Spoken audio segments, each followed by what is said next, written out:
If you look at standard world maps, something seems a bit crazy. India takes up just 2.2% of the world's land, but holds over 1.4 billion people, about 18% on Earth. At first glance, it looks like a simple case of a country being completely overcrowded. But if you measure population based on total land area, you're actually looking at the wrong number. Think about it. Huge parts of our planet, like frozen tundras, jagged mountains, or barren deserts, can't grow food. Nobody lives there. If you look at a map of farmable land, the picture completely changes. India doesn't have 2% of the world's farmable land. It has nearly 10%. In fact, over half of India's land can grow crops, a higher percentage than the US, Russia, or China. The answer started thousands of years ago with an incredible piece of natural engineering. Running across northern India is the Indo-Gangetic Plain, the largest continuous alluvial plain on the planet.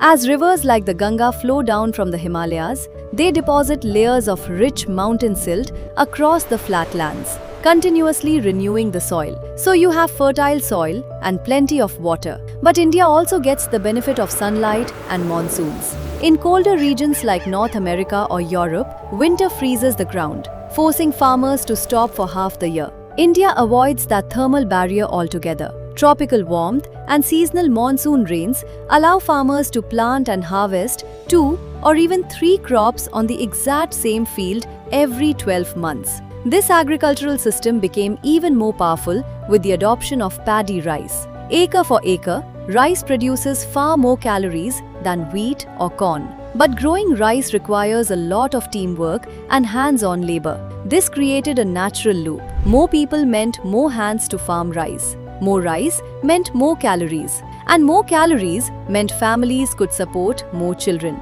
India didn't suddenly become densely populated in modern times. It's been running this giant food engine for thousands of years. So if India was already home to lots of people, why did its numbers skyrocket in the 1900s? In 1900, India had around 250 million people. Today, it's 1.46 billion. It's easy to assume people suddenly started having way more babies. But the data shows something else. Birth rates weren't going up.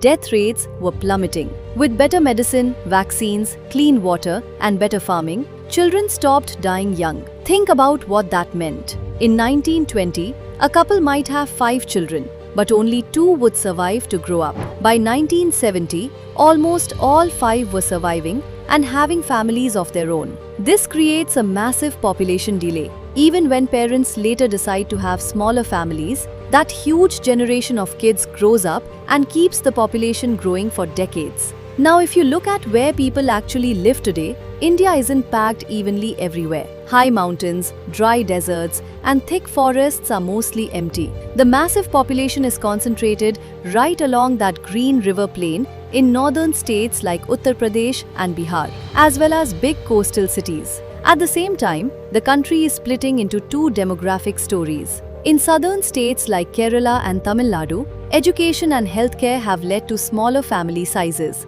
lower than many European countries. Northern states are headed in the same direction, just a little further behind on the timeline. Which brings us to what happens next. A lot of people think India's population will just keep growing forever, but the data shows something very different. Today, India's fertility rate has dropped to roughly 1.9 children per woman. To keep a population at the same size, a country needs a rate of 2.1.